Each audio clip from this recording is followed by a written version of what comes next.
네, 안녕하세요. 나이스법인 조봉기 쌤사입니다. 이제 5월달 종합소득세 신고 시즌이 다가오고 있습니다. 네, 이제 국세청에서는요, 종합소득세 신고를 해야 되는 분들에게 4월 말에서 5월 초 이 시즌에 신고 안내문을 이제 모바일이나 우편 등의 방식으로 발송해 주게 되는데요. 사실 세무사나 세무사무실 직원이 아니라면 이 안내문을 제대로 해석하기는 쉽지가 않습니다. 네, 이 신고 안내문에는 이제 2023년도에 대한 이 한 해 동안에 이제 본인에게 발생한 소득의 종류와 소득 금액이 얼마인지, 그리고 사업소득이 있는 경우라면 어떤 사업장에서 얼마의 소득이 발생했는지, 그리고 어떤 방식으로 종합소득세 신고를 해야 하는지 등의 정보를 담고 있는데요. 오늘 시간에는 이 신고 안내문 맨 첫 장에 나와 있는 신고 유형에 대해서 소개해드리고, 이 영상을 시청하시는 분들께서 본인이 받으신 이 신고 안내문을 어떻게 해석하고 이번 종합소득세 신고를 어떻게 준비해야 하는지 팁을 드리는 영상을 준비해봤습니다. 네, 바로 들어가 보시죠. 일단 종합소득세 신고 유형은 이 표와 같이 분류해 볼 수 있습니다. 예전에는 신고 안내문에 이 표에 나와 있는 알파벳으로 이렇게 신고 유형을 분류해 줬었는데요. 지금은 이제 좀 말로 풀어서 좀 안내가 나가는 것 같아요. 이 각 신고 유형들에 대해서 하나씩 좀 살펴보도록 하겠습니다. 일단 첫 번째 S유형인데요. S유형은 성실신고 확인 대상자를 말합니다. 네, 세법에는 성실신고 확인 대상자의 수익금액, 즉 매출액 요건을 정해놓고 있는데요. 이 해당 연도 수익금액, 즉 매출액이 업종별 기준을 충족하는 개인사업자는 성실신고 확인 대상자로 지정됩니다. 쭉 이 표를 좀 보시면 도소매업 같은 경우에는 해당 연도 수익 금액 15억 원 이상인 경우, 그리고 제조업이나 음식점, 건설업, 그러면 정보통신업 등에 대한 어떤 사업 같은 경우에는 7억 5천만 원 이상, 그리고 부동산 임대업, 그다음에 전문 과학기술 서비스업, 교육 서비스업 같은 사업에 대해서는 해당 연도 수익 금액이 5억 원 이상인 사업자를 말한다고 보시면 되겠습니다. 이 성실신고 확인 대상자로 분류된 사업자는 종합소득세 신고 시 의무적으로 장부 작성 내용을 세무사 또는 회계사에게 확인을 받은 뒤에 세무사 등이 발급한 성실신고 확인서를 종합소득세 신고서와 함께 제출해야 합니다. 그리고 성실신고 확인 대상자는요, 5월 말까지가 아니라 6월 말까지 종합소득세를 신고 납부하면 되는데요. 이 신고 기한을 좀 더 늘려줄 테니까 더 꼼꼼히 체크해서 신고하라는 의미라고 이해하시면 되겠습니다. 네, 그리고 다음 A, B, C, D, E, F, G 유형이 쭉 나오는데, 이 유형들을 설명드리기에 앞서서 복식부기 의무자와 간편장부 대상자에 대해서 먼저 설명을 드려야 할 것 같은데요. 쉽게 말해서 복식부기 의무자는 좀 더 빡세게 장부를 만들어서 종합소득세 신고를 해야 한다 정도로만 이해하시면 되겠습니다. 네, 본인이 복식부기 의무자인지 아니면 간편장부 대상자인지에 대한 판단도 이 수익금액, 즉 매출액을 기준으로 판단하게 되는데, 성실신고 확인 대상자와 다르게 올해 연도가 아니라 직전 연도 수익금액을 기준으로 판단합니다. 장부 기장을 판단하는 업종별 직전 연도에 대한 수익금액 기준 표도 이렇게 좀 보시면 되겠는데요.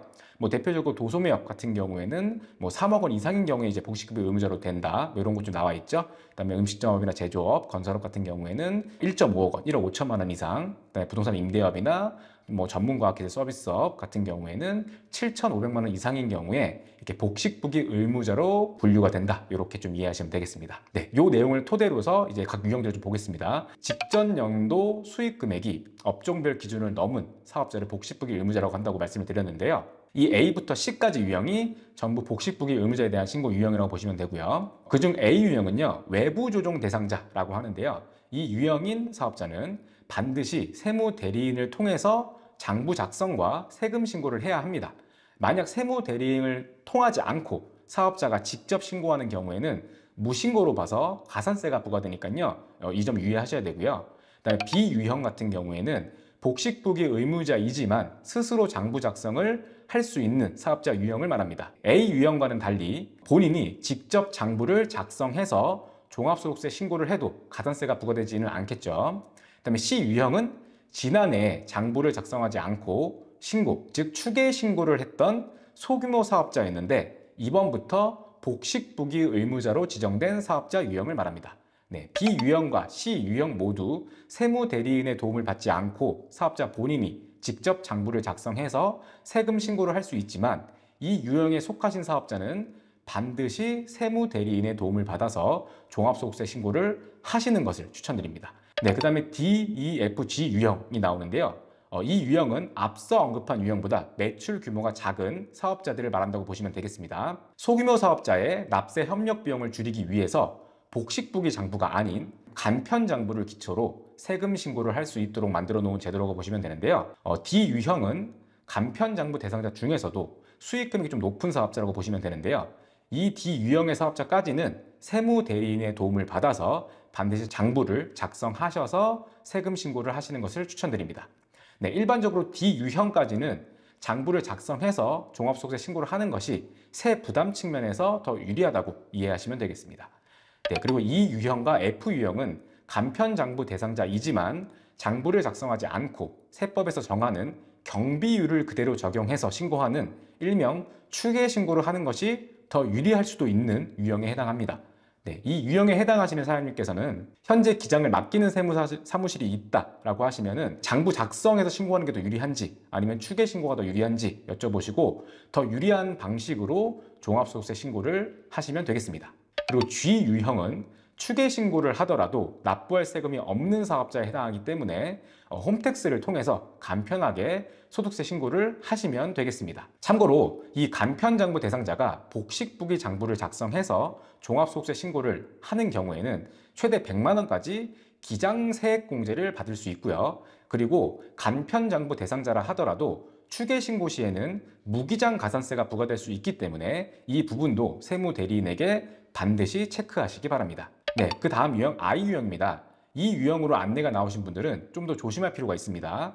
이 S 유형처럼 성실신고라는 단어가 들어갔는데요. 이 유형은 복식부기 의무자가 아니더라도 나올 수 있는데 작년 소득세 신고 내역을 분석해 본 결과 증빙자료가 확인되지 않는 경비가 일정 금액 이상 들어가 있거나 또 그 이외에 뭔가 불성실한 방식으로 세금 신고를 했다라고 분류된 사업자에서 나오는 유형이라고 보시면 되겠습니다. 이 경고문의 성격이 강하다고 봐야 되니까요. 계속해서 불성실한 신고를 하고 있다고 판단할 시에는 여러 가지 불이익이 있을 수 있기 때문에 올해 신고 시에는 좀 더 유의하시기 바랍니다. 다음 유형은 V 유형입니다. 분리과세 대상 주택임대소득자라고 나와 있죠. 주택임대소득이 있는 임대인이라면 이 V 유형으로 분류가 됩니다. 세법에 따라서 주택임대소득의 연간 총 수익금액이 2천만 원 이하인 임대인은 종합과세와 분리과세 중 유리한 방식을 선택해서 주택임대소득에 대한 소득세를 신고 납부할 수 있습니다. V유형 임대인에게도 국세청에서 이 신고 내용을 미리 채워놓은 이 모두 채움 신고서를 제공하고 있으니까요. 이 부분도 참고하셔서 이번에 종합소득세 신고를 어떻게 하실지 잘 판단하시기 바랍니다. 그다음에 T유형은 비사업자입니다. 이 사업자가 아닌 비사업자에게 적용되는 신고 유형에 해당합니다. 이자, 배당, 근로, 연금, 기타 소득과 연말정산 대상 사업소득, 보험 모집인 등이 있겠죠. 이러한 어떤 소득이 있는 납세자라면 T 유형에 해당하게 됩니다. 이 각 소득을 합산해서 신고해야 하는 이슈가 있는데요. 직접 하기 어려우실 수 있기 때문에 세무사에게 상담 먼저 받아보시고요. 이번 종합소득세 신고를 어떻게 진행할지 결정하시기 바랍니다. 네, 오늘은 다가오는 종합소득세 신고 유형에 대해서 알아봤습니다. 네, 조만간 국세청에서 이 신고 안내문을 발송할 겁니다. 그럼 이 안내문을 받고 내가 어떤 유형인지 한번 확인해 보시고요. 오늘 소개해드린 영상 내용 참고하셔서 직접 신고할 수 있는지 아니면 세무사의 도움이 필요한지 한번 판단해 보시기 바랍니다. 네, 구독과 좋아요는 영상 제작에 큰 힘이 됩니다. 네, 나이스의 법인 조봉기 세무사였습니다.